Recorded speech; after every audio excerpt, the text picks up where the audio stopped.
Há mais de 3 semanas temos visto e ouvido o slogan que diz vai ficar tudo bem.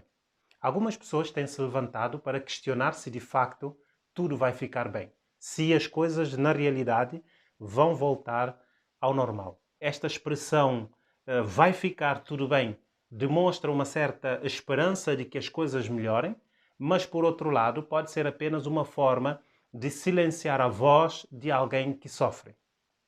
Dar à luz pode ser um processo longo e ao mesmo tempo doloroso.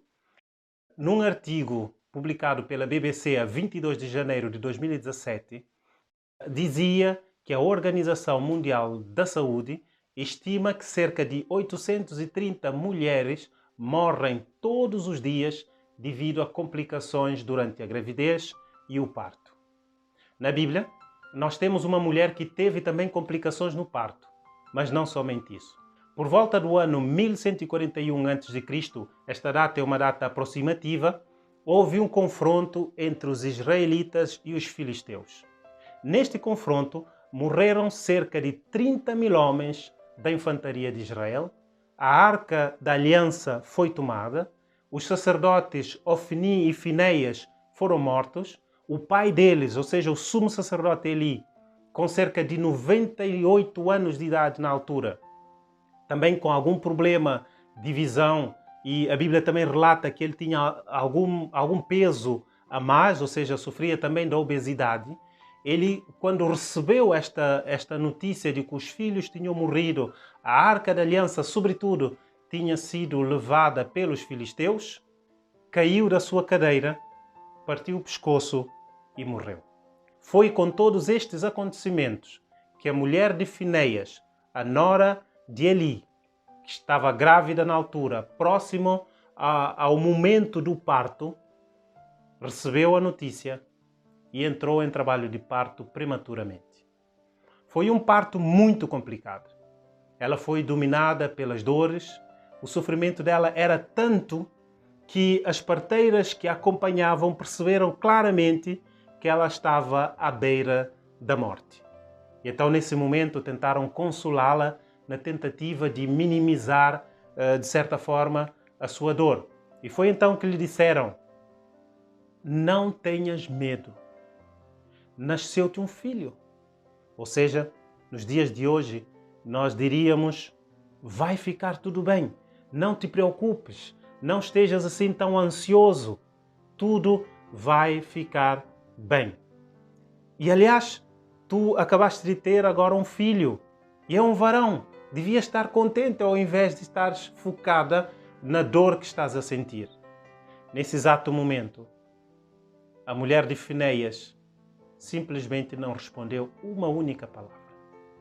A Bíblia diz que ela nem sequer colocou o seu coração, naquilo que estavam-lhe a dizer. Depois do parto, ela colocou o seguinte nome ao filho: Icabod, ou Icavod, que quer dizer foi-se a glória de Israel. Ela, na experiência de dor e de sofrimento que estava a passar, sentia como se o facto de Deus ter permitido a morte do marido, ter permitido a morte do sogro, ter permitido a morte do cunhado, a morte de centenas de milhares de homens e, sobretudo, ter deixado que a Arca da Aliança partisse com os filisteus, para ela era um sinal de que aquele brilho da presença de Deus em Israel tinha desaparecido. E com o seu filho, ela queria expressar precisamente aquilo que ela estava a sofrer naquele momento. O que podemos aprender com esta história é que, sim, existem momentos na vida de uma pessoa em que o sofrimento é tanto que as palavras não fazem qualquer sentido. A única resposta adequada nesses momentos é o silêncio.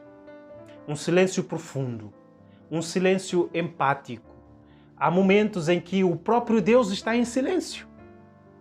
Momentos em que nós tentamos escutar a voz de Deus e parece que Deus não nos diz uma única palavra.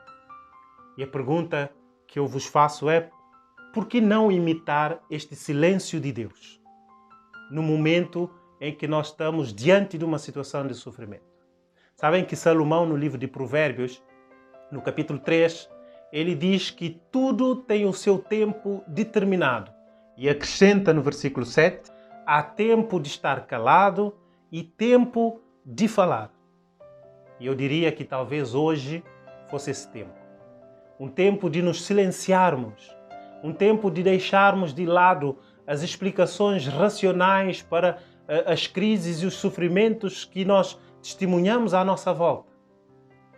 Mas é um tempo também de escutarmos a voz de Deus que fala conosco. Vai ficar mesmo tudo bem? Só Deus tem esse conhecimento. Escuta, portanto, a voz de Deus.